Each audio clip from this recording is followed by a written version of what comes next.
So guys, time हो रहा है 11:35 अप्रॉक्स, आप देख सकते हैं। एंड अभी मेरे पास टाइम है तो मैं सोच रहा हूँ थोड़ा डस्टिंग कर लूँ अपने रूम की, क्योंकि बहुत टाइम से मैंने की नहीं है और थोड़ा गंदा भी दिखाई दे रहा है मुझे रूम। तो डस्टिंग करता हूँ, फिर उसके बाद आपसे मिलता हूँ सीधा अपने स्टडी सेशन में। तो अभी के लिए बाय।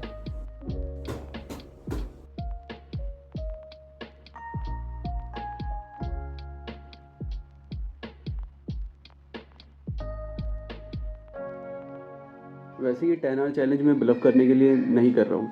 लोग करते हैं कि 10 आवर चैलेंज ले लेते हैं, लेकिन जो उनकी प्रोडक्टिव स्टडी होती है ओवरऑल, वो बस 5-6 घंटे की होती है उसमें, या 8 घंटे की मैक्सिमम। जोर जोर से बोल के लोगों को स्कीमें बता दे। 10 आवर्स मैंने पहले भी करे हैं आपने, लेकिन उनको कभी रिकॉर्ड नहीं करा है, क्योंकि मैं कभी टाइम को गिनता ही नहीं हूँ कि मैं कितने घंटे पढ़ रहा हूँ। और अगर मैं गिनता भी हूँ तो मैं बस उनको गिनता हूँ कि मैं कितने घंटे प्रोडक्टिव पढ़ रहा हूँ, और जब भी मैं पढ़ता हूँ तो उसको मैं प्रोडक्टिव बनाने की पूरी कोशिश करता हूँ। अभी जो 10 आवर चैलेंज है ये मैंने इसलिए भी लिया है क्योंकि प्रीलिम्स नज़दीक है, और मैं जितना प्रोडक्टिव खुद को कर सकूँ उतना ही मेरे लिए कम है। और बाकी मैं आपको भी यही सलाह दूंगा कि इनके पीछे मत भागे कि आप कितना घंटे पढ़ रहे हैं, कितना कैसे पढ़ रहे हैं। हाँ, नॉर्मली लोग बोलते हैं कि 7 to 8 आवर्स यूपीएससी मतलब प्रिपरेशन को देने ही चाहिए एवरी डे। तो ये मैं आप पर छोड़ता हूँ, आप कितने घंटे प्रोडक्टिव पढ़ सकते हैं। लेकिन अभी प्रीलिम्स है तो मैं अपने आप को जितना स्ट्रेच कर सकूँ मेरे लिए उतना कम है। तो करते हैं अपना स्टार्ट दिन, और मिलता हूँ आपसे सीधा स्टडी स्लॉट में। सो प्रीलिम्स जैसे जैसे पास आता जा रहा है, मेरी हार्ट बीट भी और ज़्यादा फास्ट होती जा रही है। लेकिन मैं तब भी अपने दिमाग को समझाने में लगा रहता हूँ कि यार सब अच्छा होगा।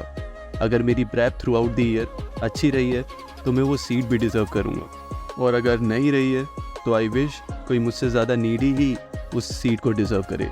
बाकी डिज़र्व से याद आया, आज न्यूज़पेपर में बहुत दिमाग खर्च हो जाने की वजह से एक छोटा सा ब्रेक तो फिर मैं भी डिज़र्व करता हूँ। तो फिर क्या, मैंने लिया एक छोटा सा ब्रेक, और इसके बाद मैं लगाऊंगा क्वांट, जिसकी मैं अगेन वीडियो नहीं बना पाऊंगा।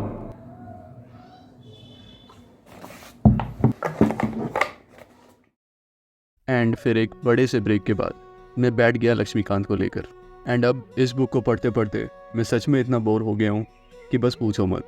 अब इसका ग्रीन कवर देखते ही मुझे सफोकेशन हो जाता है, और अब तो अपना ऑप्शनल भी मुझे बहुत याद आता है। हाँ, व्हाट आर आई। अब इसी सेशन में मैं लगाऊंगा एक sectional test online, and with a spoiler, जिसका रिजल्ट बहुत ज़्यादा ख़राब आया, जो कि मैं दिखा भी नहीं सकता। लेकिन इससे एक अच्छी चीज़ ये हुई कि मुझे पता चल गया कि अब मेहनत को 6th गियर पर डालने का वक्त आ चुका है। लेकिन उस मेहनत की गाड़ी को 6th गियर पर डालने से पहले फ्यूल डालना ज़रूरी है। तो लेते हैं एक छोटा सा फ्यूल ब्रेक।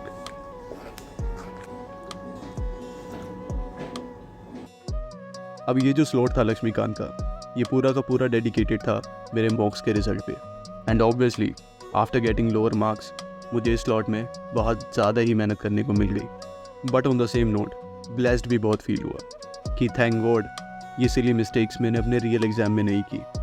बाकी 9:30 बजते ही मैं घर की तरफ रवाना हो गया, एंड अब बाकी की स्टडी मैं घर पर ही करूँगा।